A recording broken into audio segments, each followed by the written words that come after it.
నమస్తే. ఇక నేటి యువత సోషల్ మీడియాను ఏ విధంగా ఉపయోగించుకుంటోంది? సోషల్ మీడియాలో వాళ్లకు కావాల్సినటువంటి కొంత కంటెంట్నే ఎందుకు తీసుకుంటున్నారు? సోషల్ మీడియాలో మంచి ఉంటుంది, చెడు ఉంటుంది. ఎందుకు ఈ యువత మంచి వైపు ఎందుకు వెళ్ళలేకపోతున్నారు? అందరూ కాదు, కొద్దిమంది. సో యువత ఆలోచన ఏ విధంగా ఉంది?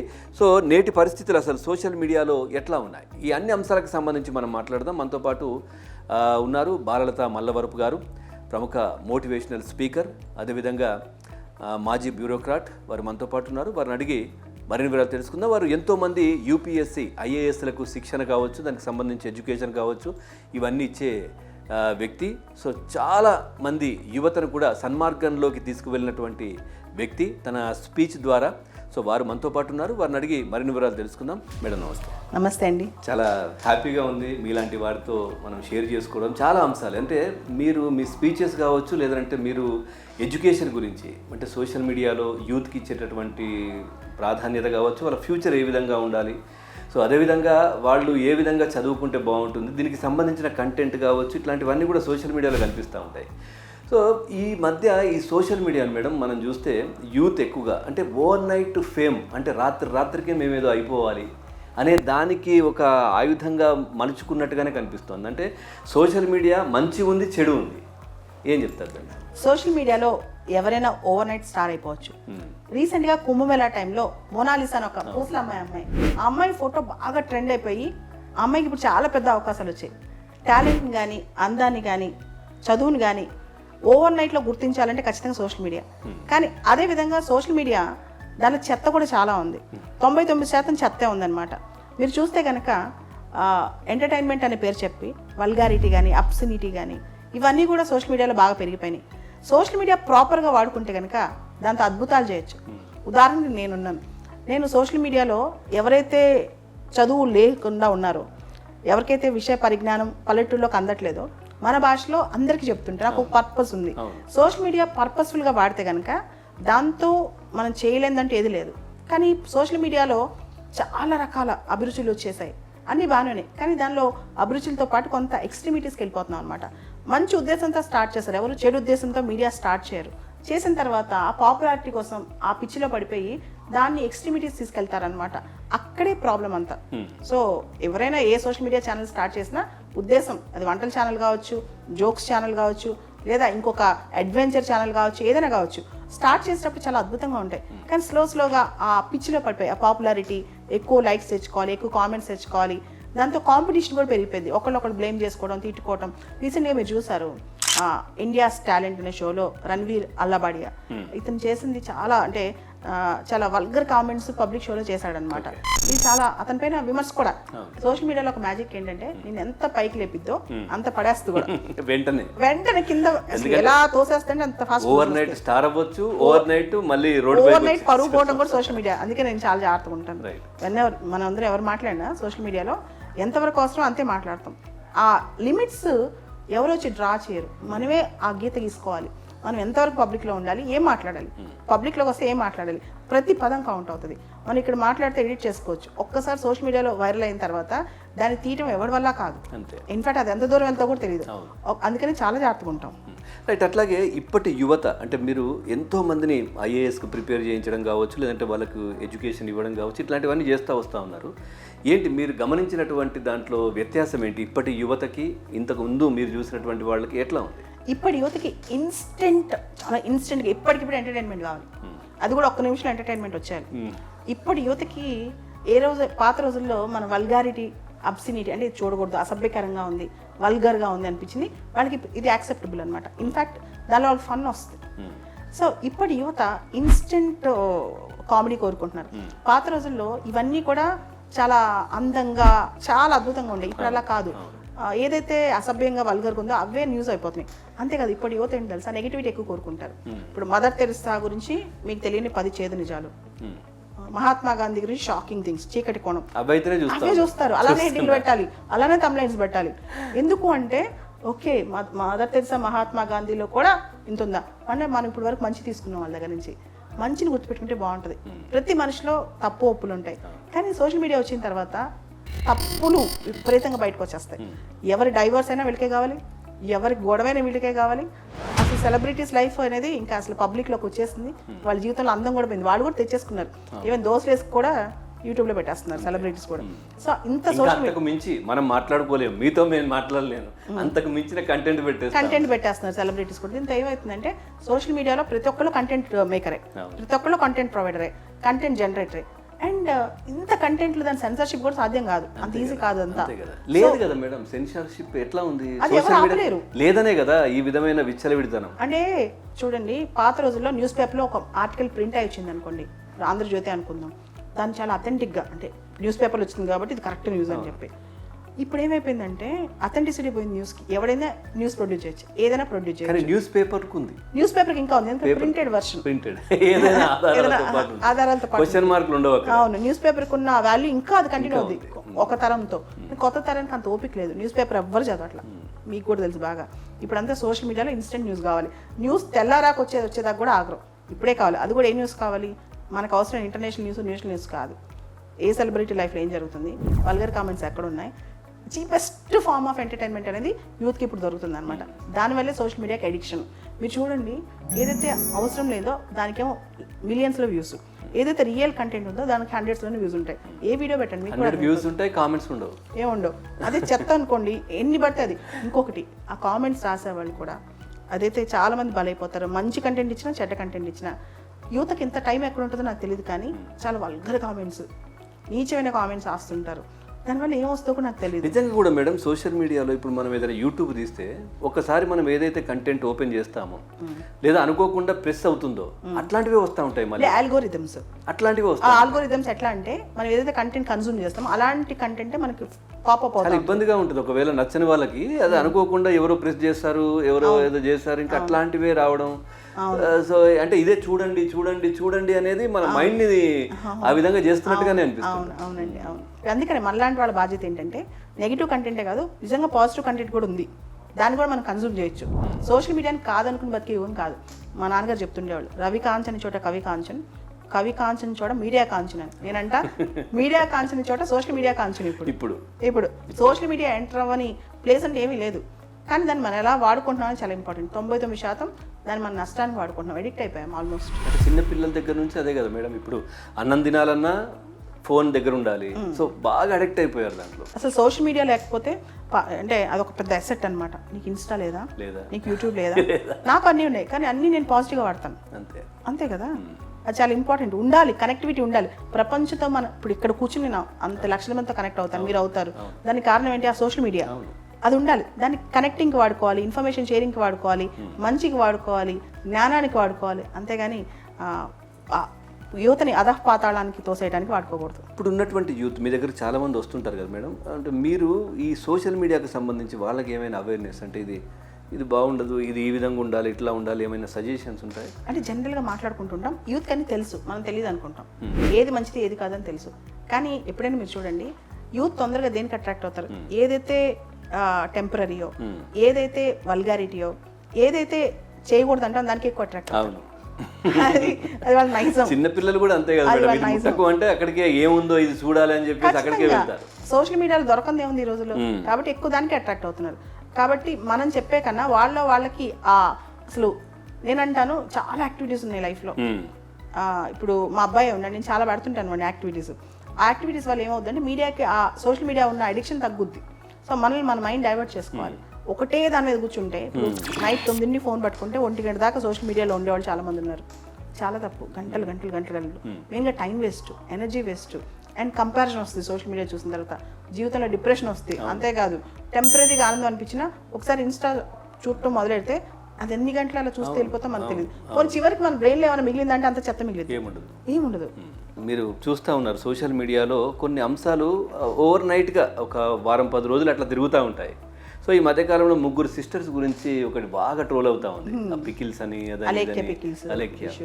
ఏంటి ఆ విధమైన ఆలోచనలు ఏంటి? అంటే హ్యాపీగా చదువుకోవచ్చు, ఇట్లా చేయొచ్చు కదా, ఓకే బిజినెస్ చేస్తున్నారు, దానికి తగ్గట్టుగానే వెళ్ళొచ్చు, కానీ సోషల్ మీడియాలో బూతులు మాట్లాడడం కావచ్చు, ఇట్లాంటివి ఇవన్నీ కూడా. అవును, ఇది కల్చర్లో అదే చెప్తున్నాను కదా, బూతులు అనేది అసభ్యకరమైనవి చాలా ట్రెండ్ అయిపోయింది. ఏమైపోతుంది మేడం అంటే ఏదో కామెంట్ ఒకటి వచ్చేస్తుంది, సో దానికి రియాక్ట్ అవ్వద్దు అనుకున్నప్పటికీ కూడా వీళ్ళు అట్లాంటి భాష ఎప్పుడు మాట్లాడలేదు అనుకున్నప్పటికీ కూడా వెంటనే అది మాట్లాడేస్తున్నారు. ఎమోషన్లో మాట్లాడేస్తున్నారు. యూత్లో ఎమోషనల్ ఇంటెలిజెన్స్ తగ్గిపోయింది, భావోద్వేగ ప్రజ్ఞ అంటాం, బాగా తగ్గిపోయింది. ప్రతి దానికి భావాలు చూపిస్తున్నారు, భావోద్వేగాలు చూపిస్తున్నారు. ముందు మన యూత్కి ఇన్స్టెంట్గా యాంగర్ రావటం, అప్పటికప్పుడు కోపం, అప్పటికప్పుడు ఎమోషన్. దాని పర్యవసనాలు ఎంతమందికి రీచ్ అవుతాయి, ఎంతమంది ఇంపాక్ట్ అవుతారు, ఎంతమంది చూసి దాని రోల్ మోడల్ గా తీసుకుంటారు. మన ఇంట్లో వాళ్ళే చూస్తారేమో అనే భయం కూడా. అండ్ అది చూసి ఇది కరెక్టే, ఇప్పుడు తప్పు 10 సార్లు చేసిన తర్వాత తప్పు ఒప్పు అయిపోద్ది. ఇది కామనే కదా. ఇంతకు ముందు జ్యోతి చిత్ర కానీ ఇట్లా స్వాతిలో కానీ ఒక చిన్న వల్గర్ బొమ్మ వస్తే మా పేరెంట్స్ ఆ ఇంట్లో చూడకుండా దాచిపెట్టేవాళ్ళు. ఇప్పుడు అది కామన్, అవసరం లేదు, మొబైల్ ప్రతి చోట. 7వ తరగతి పిల్లలకు కూడా అన్నీ తెలుసు. ఎలా తెలుస్తున్నాయి? మనం ప్రమోట్ చేస్తున్నాం. ఆ రిస్ట్రెయింట్ అంటే ఆ ఒక్క థిన్ లైన్ దాటిపోయింది. సభ్యం అసభ్యం మధ్య ఇది అసభ్యత అనేది ఆ లైన్ దాటిపోయింది. అసలు అది కామనే కదా. ఎప్పుడు రొటీన్గా చూస్తే అది కామన్ అయిపోతుంది. చిన్నపిల్లడు కూడా అలాంటి కామన్ అయిపోయింది కదా. మనం సమాజం ఎటుపోతుందని కూడా మనం ఆలోచించుకోవాలి ఒకసారి. తర్వాత ఈ ఉమ్మడి కుటుంబాలు కూడా గతంలో ఉండేవి, ఇప్పుడు అలా లేకపోవడం కూడా ఇట్లాంటి వాటికి అనుకోవచ్చు. ఉమ్మడి కుటుంబాలు వద్దనుకుంటున్నారు, ఎందుకంటే మేడం ఇప్పుడు అమ్మమ్మలు కావచ్చు, ఏజ్డ్ పీపుల్ ఇంట్లో ఉంటే నచ్చబెడుతుంటారు, వీళ్ళు మా బుర్ర తింటుంటారు, వీళ్ళు ఎందుకురా బాబు మన చుట్టూ అని. వీళ్ళు గెస్ట్ గా ఎప్పుడైనా గంట వస్తే బాగుండు, మొదట పర్మనెంట్ వద్దని దానిలో ఉన్నారు. ఎందుకంటే ఈ డ్రెస్ వద్దు, ఆ బొట్టేది, గాజులేవి అని అడుగుతారు, అన్ని చెప్తారు కదా. వాళ్ళు కూడా చదవసం పెరిగింది, వీళ్ళలో కూడా మాకు వద్దు, మా అంటే చాయిస్. ఈ రోజులో ఏంటంటే హక్కులు, మా చాయిసెస్, మా టేస్ట్, మా లైఫ్. యూత్లో అదేంటంటే అన్నిటికన్నా వాళ్ళు ఎక్కువ ప్రయారిటీ ఇచ్చేది అంటే స్వేచ్ఛ, ఫ్రీడమ్. ఆ ఫ్రీడమ్కి ఒక లైన్ ఉంటుందని వాళ్ళకి తెలియదు. కొంతవరకు ఆ ఫ్రీడమ్, దాన్ని దాటి ఉండకూడదు. అట్లాగే ఈ మధ్య ఇంకొకటి అంటే యూత్ ఎట్లా అవుతున్నారు అని అంటే బీటెక్ చదివింది అమ్మాయి, సో అఘోరి అని ఈ మధ్యకాలంలో బాగా మనకు సోషల్ మీడియాలో నాగసాధు అఘోరి అని చెప్పేసి, నేను ఆయనతో ఉంటాను, ఆయన ఓవర్ నైట్ స్టార్ సోషల్ మీడియాలో కనిపిస్తూ ఉన్నాడు, నేను ఆయనతో వెళ్ళిపోతానని చెప్పేసి బీటెక్ చదివిన అమ్మాయి ఆయనతో వెళ్ళిపోయింది. ఏంటి చదవగా ఉన్న మతి పోతుంది అంటారు కదా. ఇదేం చూసారు? ఇది మీకు లైవ్లో అంటే నాగసాధు పాపులర్గా ఉన్నారు కాబట్టి, బాగా ట్రెండింగ్లో ఉన్నారు కాబట్టి ఈ న్యూస్ వచ్చింది. కానీ ప్రతి ఒక్క కేసులో ఇదే జరుగుతుంది, ప్రతి ఒక్క కేసులో ఇదే జరుగుతుంది. పాత రోజుల్లో సినిమా హీరోలకి అమ్మాయిలు కూర్చొని లెటర్లు రాసేవాళ్ళు, ఆ లెటర్లకి హీరోలు చదవరు. ఇప్పుడే సోషల్ మీడియా టైంలో వెళ్ళిపోవడమే, కామెంట్స్ రాసి వెళ్ళిపోవడం అనమాట. ఇది ప్రతి ఒక్కరి జీవితంలో జరుగుతుంది. మనకి నాగసాధు విషయం బయటకు వచ్చింది. ఈ అమ్మాయి వైష్ణవి అని ఒక అమ్మాయి ఇలా ఆయనతో తిరిగేసింది, గుజరాత్ దాకా వెళ్ళిపోయిందంట, పట్టుకోరావాలంటే మళ్ళీ ఎక్కడ దాక్కుందంట. ఈ స్టోరీ ట్రెండ్ అవుతుంది. ఇష్యూ ఏంటంటే ఈ ఒక్క స్టోరీ బయటకు తెలుసు, కానీ అన్ని ఇళ్లలో ఈ కథ ఉంది. ఇప్పుడు 99% ఇళ్లలో కథలు రిపీట్ అవుతున్నాయి.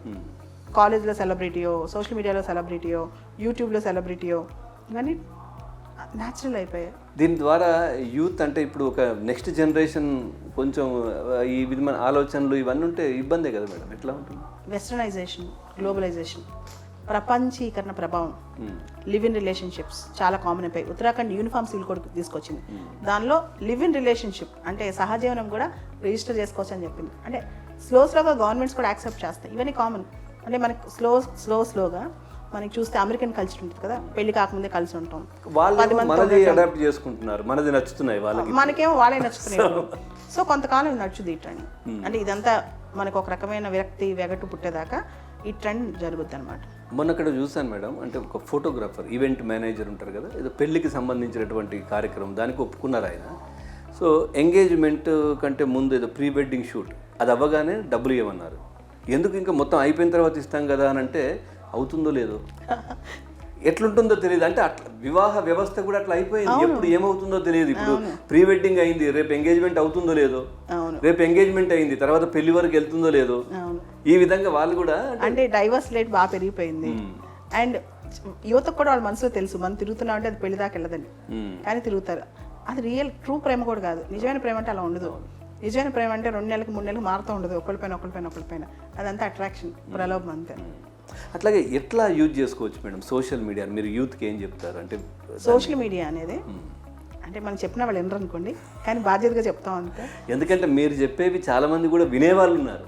అంటే కొద్దిమంది వింటారా లేదా అని కాకుండా, కానీ మనం చేసే ప్రోగ్రామ్ మేడం ఒక 10 మందికి యూజ్ అయినా కానీ బాగుంటుంది కదా. సోషల్ మీడియా అనేది అందరు మంచిగా వాడచ్చు, కొత్త నేర్చుకోవడానికి వాడచ్చు, ఇన్ఫర్మేషన్ కోసం వాడచ్చు. పాత రోజుల్లో ఫ్రెండ్స్కి ఉత్తరాలు రాసుకునేవాళ్ళు. అవును. ఇప్పుడు మన ఫ్రెండ్ ఈరోజు ఏ డ్రెస్ వేసుకున్నాడో కూడా మీడియాలో చూడొచ్చు. అవును. ప్రతి దానికి ఒక కనెక్టివిటీ పెరిగిపోతుంది అనమాట. సో నాలెడ్జ్ పెరుగుతుంది, కనెక్టివిటీ పెరుగుతుంది, ప్రపంచ పరిజ్ఞానం పెరుగుతుంది, అన్నిటికీ వాడుకోవచ్చు. కానీ ఏదైతే వికృత చేష్టలు, పిచ్చి చేష్టలు ఇవి ఉన్నాయో, వల్గారిటీ కానీ అబ్సినిటీ కానీ ఇట్లా ఏదైతే వినకూడని న్యూస్, అండ్ ఒక మాట చెప్పిన మీడియా వాళ్ళతో కూడా దీనికి బాధ్యత ఉంది.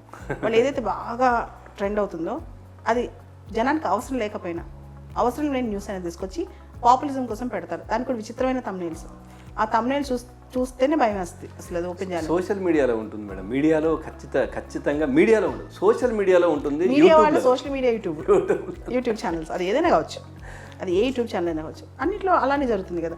సో బాధ్యత అందరిది, అంటే యువతదే కాదు, సమాజం మొత్తాన్ని, మీడియాది బాధ్యత ఉంది, ప్రభుత్వానికి బాధ్యత ఉంది, మీది నాది. మనకి భావ వ్యక్తీకరణ హక్కు article 19 Clause 1 Clause A, every one have the right to express. ప్రతి ఒక్కరికి వాళ్ళ భావాన్ని వ్యక్తీకరించే హక్కు ఉంది. కానీ దానికి కూడా కొన్ని పరిమితులు ఉంటాయి. రాజ్యాంగం ఇచ్చిన పరిమితులు ఉంటాయి. సమాజంలో ఏది సభ్యత అసభ్యత అనేది తెలుసుకోవాలి. అసభ్యత పెరిగిపోవడం వల్లే విశృంఖలం అవుతుంది అనమాట. కాబట్టి దాన్ని తగ్గించే బాధ్యత కూడా అందరిది, మొత్తం అందరిది. అట్లాగే ఈ సోషల్ మీడియా వేదికగా చాలా మంది బిజినెస్లు కూడా చేస్తూ ఉన్నారు. అంటే ఇప్పుడు మీ ఇందాక మనం మాట్లాడుకున్నట్టు పచ్చళ్ళు కావచ్చు, లేదంటే ఏదైనా కానీ. అంటే మీరు చూడండి, ఒక జంట ఉన్నారనుకోండి, వాళ్ళు సోషల్ మీడియాలో వంటల ఛానల్ పెట్టారు. స్లోగా వాళ్ళ వంటల్ని పచ్చళ్ళ రూపంలో అమ్ముతారు. తప్పేంటి? తప్పు లేదు. కానీ అవతల నుంచి వచ్చిన కామెంట్ ఏదైనా ఉందా, దానికి వీళ్ళు కూడా ఎక్కువగా రియాక్ట్ అవ్వడం కావచ్చు, లేదంటే ఇట్లాంటివి జరుగుతాయి. సోషల్ మీడియాలో ఏమవుతుందంటే వీళ్ళకి పోటీకి ఇంకో ఛానల్ వస్తాయి, వాళ్ళకి పోటీకి ఇంకో ఛానల్ వస్తాయి. దానిలో ఈ కాంపిటీషన్ పెరిగి ఒకళ్ళొకళ్ళకి తిట్టుకోవడం, వల్గారిటీస్, వాళ్ళే కామెంట్స్ పెట్టించడం. ఈ కామెంట్స్ పెట్టించడానికి కూడా గ్రూప్స్ తయారవుతున్నాయి. ఒక టీమ్స్ తయారు చేస్తారనమాట. సోషల్ మీడియా టీమ్స్ వచ్చేసాయి ఇప్పుడు అందరికీ. ఏ ఛానల్ ప్రతి ఒక్కరు టీమ్స్ పెట్టేసుకుని ఒకళ్ళొకళ్ళు తిట్టుకోవడము, ఒకళ్ళొకళ్ళు అనుకోవడం. పార్టీలకు కూడా ఉన్నాయి కదా. అవును, రాజకీయ పార్టీలకు కూడా సోషల్ మీడియా. అవును, ఇదంతా మ్యానిపులేషన్. అంటే ఒరిజినాలిటీ తగ్గిపోయి కంటెంట్ క్వాలిటీ మీదుగా సోషల్ మీడియాలో ఇంత దరిద్రానికి కంటెంట్ వ్యాక్యూమ్, కంటెంట్ క్రైసిస్. నిజమైన కంటెంట్ ఇచ్చే వాళ్ళు చాలా తక్కువ ఉన్నారు. కంటెంట్ నిజంగా ఇవ్వాలంటే చాలా వర్క్ చేయాలని. నిజమైన కంటెంట్ ఇచ్చినా తీసుకునే వాళ్ళు లేరు. అలా అంటే ఒక మంచి కంటెంట్ తయారు చేయాలనుకోండి, మనం పొద్దున సాయంత్రం కష్టపడాలి. కానీ ఒక బూతులు మాట్లాడాలి, ఒక అసభ్యకరమైన విషయం చెప్పాలి, లేదా ఏది పడితే అది మాట్లాడాలి, అది ఇన్స్టెంట్ లైవ్లో చెప్పేచ్చు కదా. ఇప్పుడు ఇండియా UAE సంబంధాలు మాట్లాడాలంటే, లేదా మోడీ గారు ఈరోజు ఏం ప్రయాణం చేసి వచ్చారు మాట్లాడాలంటే, లేదా ఆంధ్రప్రదేశ్లో Super 6 గురించి మాట్లాడాలంటే ప్రిపేర్ అవ్వాలి. వల్గారిటీ మాట్లాడాలంటే ఏముంది, నోటికి ఏదో వస్తుంది మాట్లాడవచ్చు. సో అది కూడా ఈజీ కదా. ఎట్లా ఉన్నాయి మేడం పార్టీలు? మీరు పాలిటిక్స్ కూడా చూస్తూ ఉంటారు. ఏంటి దీనికి సంబంధించి ఇప్పుడు ఎలా ఉంది ఏపీలో? బాగుంది కదండి, going good. Too early to speak. ఒక సంవత్సరం అయింది కదండి. సో ఏపీ చాలా బాగుంది, బాగా వెళ్తుంది. కానీ ఏపీ రోడ్లు ఇంకా కొంచెం డెవలప్ అవ్వాలి. అంటే మొన్న సంక్రాంతికి వేసినట్టున్నారు. లేదండి, ఏపీకి నిన్న కూడా ఏపీకి వెళ్ళి వచ్చాను, విజయవాడ దాటివి. రోడ్లు మాత్రం చాలా అంటే అప్పుడు రోడ్లు తవ్వేసి అమ్ముకున్న ప్రభుత్వం కదా, ఇప్పుడు వేస్తున్నారు మెల్లిమెల్లిగా, వర్క్ అయితే అవుతుంది. AP is doing good. So ఎందుకంటే ఈ సోషల్ మీడియాను ఎక్కువగా వాడింది, అంటే మన సందర్భం వచ్చింది కాబట్టి అప్రస్తుతం కావచ్చు, కానీ జగన్మోహన్ రెడ్డి బాగా ఎక్కువ వాడారు సోషల్ మీడియా. అమెరికా నుంచి ఇండియా దాకా రాజకీయ పార్టీలు గెలిపోవటం ఇప్పుడు సోషల్ మీడియా మీద ఉంది. Social media, Facebook, mark Zuckerberg దగ్గర నుంచి లాస్ట్ గతంలో అమెరికా ఎన్నికలప్పుడు కూడా ఫేస్బుక్కే చాలా ఎక్కువగా, డొనాల్డ్ ట్రంప్ దగ్గర నుంచి చంద్రబాబు నాయుడు గారి వరకు, జగన్మోహన్ రెడ్డి గారి వరకు అందరూ ఇప్పుడు సోషల్ మీడియానే కదా. ఎలా ఉంది మేడం ఇప్పుడు ఇండియా US ఈ టారిఫ్ ఈ పెంచడం ఇవన్నీ ఏంటి మీ అబ్జర్వేషన్? బై 2047 2047కి ఇండియా ఆర్థికంగా మంచి శక్తిగా ఎదుగుతుంది. ఇండియా ప్రపంచంలో ఇంకా గొప్ప శక్తిగా ఎదుగుతుంది, ఇది వ్యూహాత్మకంగా. ఓకే, ఇప్పుడున్న వ్యవస్థలు ఇలానే కంటిన్యూ అవుతాయి. ఇంకా కొంచెం ఇంప్రూవ్ చేసుకోగలిగితే మనం ప్రపంచంలోనే టాప్ 1, అంటే అమెరికాని దాటేస్తామా లేదా ఇప్పుడే చెప్పలేను, కానీ టాప్ 2nd ప్లేస్ కానీ 3rd ప్లేస్ కానీ అన్నింటిలో ఉంటాం మనం. ఇండియా అంత అద్భుతంగా ముందుకెళ్తుంది అనమాట. అంతర్జాతీయ సంబంధాల్లో అంతర్జాతీయంగా వ్యూహాత్మకమైన పొజిషన్లో ఇండియా మాత్రం చైనాను కూడా దాటే అవకాశం ఉంది. ఎందుకు మరి ఇప్పుడు ఈ ట్రంప్ నిర్ణయాలు ఇవి కూడా? ట్రంప్ తెలివిగా చేస్తున్నాడు. అంటే ఒకటి మేడం, వాళ్ళ ప్రభుత్వం వాళ్ళ వరకు చూస్తే మంచి నిర్ణయాలే కావచ్చు, కానీ ఇతర దేశాలు కూడా ఆలోచన చేస్తే ఏమనుకుంటారు కదా. ఇతర దేశాలు ఎటుపోతే ట్రంప్ ఎందుకు? లేదు, మనం అనుకునేది జనరల్గా ఎవరైనా ఏంటి అనాలోచిత నిర్ణయాలు, ఇట్లాంటి నిర్ణయాలు కాదు. ట్రంప్ చాలా ఆలోచన చేస్తున్నాడు, చాలా మంది తప్పుగా అర్థం చేసుకున్నాడు. ట్రంప్ తెలివిగా ఏం చేస్తున్నాడు అంటే, ఇప్పటి వరకు అమెరికా పైన అందరూ వేసేసారు పనులు. America consumer based economy, America imports ఎక్కువ చేసుకుంటుంది. ఇప్పుడు అమెరికా ఏది కొనుక్కోవాలన్నా చాలా ఖర్చు పెట్టాలి. ఇప్పుడు ఏం చేస్తుంది అమెరికా తెలివిగా, అమెరికాకి ఎవరైతే అమ్ముతున్నారో వాళ్ళపైన విపరీతమైన పనులు వేస్తుంది. ఓకే, పనులేస్తుంది. ఇనీషియల్గా అమెరికా ఖర్చు పెరిగిపోద్ది, విపరీతంగా పెరిగిపోద్ది. కానీ వాళ్ళందరూ ఇప్పుడు బార్గెనింగ్కి వస్తారు, చర్చలకు వస్తారు. నువ్వు తగ్గించు, మేము తగ్గిస్తాం అన్నాడు కదా, నేను డ్రైవర్ సీట్లో ఉన్నాను, నా వెనకాల వచ్చి కూర్చోవాలి ఇప్పుడు ఉన్న వాళ్ళంతా. అందరూ వచ్చి కూర్చోవాలి. ఎందుకంటే చూడండి, మీరు నాకు అమ్ముతున్నారు, నేను మీ దగ్గర కొనుక్కోవాలనుకుంటున్నా. మీరు నాకు అమ్మే దానిలో నేను ఎక్కువ ట్యాక్స్లు వేసా, నాకు రేట్ పెరిగిద్ది. కానీ నేను కొనుక్కోకపోతే మీ దగ్గర ఎవరు కొనుక్కుంటారు? నేను లార్జెస్ట్ ఎకానమీ కదా, ప్రపంచంలో అతిపెద్ద దేశం నేను, దాదాపు $30 trillion ఎకానమీ నేను. మీరు నాకు అమ్ముతున్నారు, మీరు ఎవరికి అమ్ముతారు? ఉదాహరణకు ఐవరీ కోస్ట్ ఒక చిన్న దేశం ఉంది, కోకో అని చెప్పి ఒకటి అమ్మిద్ది. అది చాక్లెట్లో, కాఫీలో కావాలి. అమెరికా కొనుక్కోగలదు, ఇంకెవరు కొనుక్కోలేరు అంత ఎక్కువ. మరి ఐవరీ కోస్ట్ ఏం చేయాలి? నెత్తి మీద కొట్టేసుకోవాలి, అంతే కదా. అందరూ బెగ్గర్స్ అయిపోతారు. కంప్లీట్గా అందరి పరిస్థితి అదే. ఎవరైనా సరే ట్రంప్ దగ్గరికి వచ్చి బార్గెన్ చేస్తుంది. ఇదే ట్రంప్ ప్లాన్. ఏముంది మేడం, అంత ఏముంది? ఎందుకు ట్రంప్ దగ్గరికి వెళ్ళాలి? ఇతర దేశాల దగ్గర అదే చెప్తున్నాను, డైవర్సిటీ అనేది అంత ఈజీ కాదు. పర్చేసింగ్ కెపాసిటీ ఉండాలి ఇతర దేశాలకి. ఇప్పుడు మార్కెట్స్ డైవర్సిటీ చేస్తారు, కానీ ఆ మార్కెట్ కొనుక్కోవాలి కదా. ఆ కన్సంప్షన్, ప్రజల్లో డబ్బులు ఉండాలి కదా కొనుక్కోవాలంటే. ఇదివరకు అమెరికా అమ్ముతున్నారు, మిగతా దగ్గర డబ్బులు కొనుక్కోవడానికి చాలా టైం పడుతుంది అంతా. సో దీని బదులు ట్రంప్ దగ్గరికి వెళ్ళి బార్గెన్ చేయడం బెటర్. దాదాపు 50 దేశాలు క్యూ కడుతున్నాయి ఇప్పుడు ట్రంప్ దగ్గర. మా దగ్గర టారిఫ్ డిలే చేయండి, మమ్మల్ని కాస్త పక్కన పడేయండి, బయటపడేయండి అని. ట్రంప్ అందరూ వచ్చేదాకా ఆగి అందరితో కూర్చోబెట్టి బేరం చేసి సెట్ చేస్తాడు. ఇది బిజినెస్ మ్యాన్. మరి ప్రస్తుతం మోదీ గారు, మన ప్రధాని గారు అయితే ఇప్పటి వరకు మిత్రుడని చెప్తారు, కానీ దీని గురించి ఎక్కువ వెళ్ళి మాట్లాడింది లేదు. ట్రంప్ 2 విషయాలు, ట్రంప్తో ఎవరు బార్గెన్ చేయలేరు. మోడీ గారు కదా, ఆ దేవుడు ఇచ్చిన బార్గెన్ చేయలేడు. 2 అంశాలు, ఒకటి ఇల్లీగల్ ఇమిగ్రెంట్స్, అక్రమ వలసదారులు, 2 టారిఫ్లు. ఈ 2 విషయాల్లో ట్రంప్ని ఎవరు ఏమీ చేయలేరు. టారిఫ్లలో మనం ఎక్కువగా ఇంతకాలం పిండామంటారు. మనం గట్టిగానే ఇస్తాం, అందుకే ట్రంప్ మనల్ని టారిఫ్ కింగ్ అని పిలిచాడు. కానీ 26 ఇచ్చారు కదా మనకు ఆయన. కాదు, మనకి ఎక్కువ ఇచ్చాం, మనం ఎక్కువ వేసాం టారిఫ్లు. అందుకే భారతదేశాన్ని ఇప్పుడు ట్రంప్ టారిఫ్ కింగ్ అంటాడు. ఓకే, చైనా ఏంటి మేడం పరిస్థితి? చైనాకి ఇప్పుడు 104% టారిఫ్ వేస్తుంది అమెరికా. టారిఫ్ కాకుండా ఆయన కూడా నేను ప్రపంచంలో నేనే టాప్లో ఉంటాను, నేనే టాప్ అన్నట్టుగా ఏదో చెప్తా ఉన్నారు కదా, మరి ఏంటి? వచ్చే 2-3 సంవత్సరాల్లో ట్రంప్కి చైనాకి మధ్య చాలా పెద్ద ట్రేడ్ వార్ జరుగుతుంది. ఓకే, చాలా పెద్ద వాణిజ్య యుద్ధం అనమాట. చైనా తగ్గదు, ట్రంప్ తగ్గడం. అది కానీ ట్రంప్ కూడా చైనా అవసరం. నువ్వు తగ్గకపోతే నేను ఊరుకోనని ట్రంప్ అంటున్నాడు. 2-3 years మాత్రం మనం చాలా పెద్ద థ్రెట్ చూస్తాం అనమాట. పక్కన ఎలాన్ మస్క్ ఉన్నాడు కాబట్టి కొంచెం మన చైనాకి కొంచెం ఏదైనా ఉంటుందా? ఎందుకంటే ఆయన వ్యాపారాలు అక్కడ ఉన్నాయి కదా.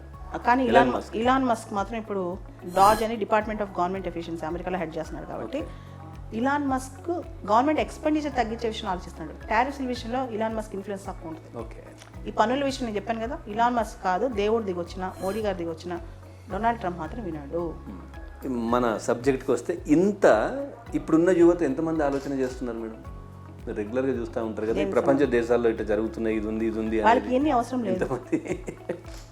ట్రంప్ ఏం చేస్తున్నాడు, లేకపోతే రష్యా యుక్రెయిన్ యుద్ధం ఎప్పుడు ముగుస్తుంది, ఇజ్రాయెల్ హమాస్ వారు ఎప్పుడు ముగుస్తుంది, ఇండియా వికసిత్ భారత్ 2040కి ఏం అవ్వాలి, ఏం పనిలేదు. ఎంతమంది ఫాలోవర్స్ ఉన్నారు, కామెంట్స్ ఎన్నో చేయి. ఈరోజు ఏ కలర్ డ్రెస్ వేసుకుంది మా ఫ్రెండ్, ఇదే ట్రెండ్ అయిపోయింది. సోషల్ మీడియాలో మేడం మనం ఇందాక మాట్లాడుకుంటున్నట్టుగానే ఈ మధ్యకాలంలో ఈ బెట్టింగ్ యాప్స్ కావచ్చు, ఈ ప్రమోషన్ కూడా చాలా ఎక్కువ అయిపోయింది. నా అన్వేషణ అని చెప్పేసి ప్రపంచ యాత్రలు కూడా ఆయన తిరుగుతూ ఉంటారు. కొన్ని నేనే బయట పెట్టానని చెప్పేసి ఆయన ఇవి జరుగుతూ ఉంటారు. చూస్తున్నారో లేదో నాకు తెలియదు మీరు, కానీ సో అట్లా ఈ బెట్టింగ్ యాప్స్ ఎక్కువ అయిపోయాయి ఇప్పుడు. దాంట్లో ఆత్మహత్యలు చాలామంది, దాంట్లో డబ్బులు పెట్టి పోగొట్టుకొని అప్పులు చేసి, ఈ విధంగా యూత్ ఎందుకు దాని వైపు వెళ్తున్నారు? అంటే ఏదైనా సరే నీ మీడియా ఛానల్ నీకుంటే మంచిదే, నువ్వు చెప్పాలనుకుని ప్రపంచంతో షేర్ చేసుకోవడం మంచిదే. కానీ ఇల్లీగాలిటీ అనేది ప్రమోట్ చేయకూడదు.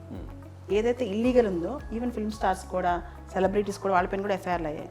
ఏదైతే ఇల్లీగాలిటీ, అక్రమంగా ఉంటాయో, ఎవరి జీవితాలు అయితే నాశనం చేస్తాయో, దాని పట్ల మనం విముఖతతో ఉండాలి. వాటిని మనం యాక్సెప్ట్ చేసి వాటిని మన ద్వారా ప్రమోట్ చేసాం అనుకోండి, మనం కూడా దానిలో భాగస్వామి అవుతాం. మనం కూడా దాని పార్టే కదా. ఇప్పుడు మీరు బెట్టింగ్ యాప్స్ మీరు రన్ చేయట్లా, కానీ మీరు దాన్ని ప్రమోట్ చేస్తున్నారు, మీరు కూడా లైబులే కదా. బెట్టింగ్ యాప్స్ ప్రమోట్ చేసినా, దానికి సంబంధించి ప్రచారం చేసినా, దాన్ని మీరు అమ్మినా కొన్నా మీరు లయబుల్. సో మీరు దాన్ని తెలిసి, ignorance of law is no excuse. చట్టం నాకు తెలియదు అంటాం తప్పు.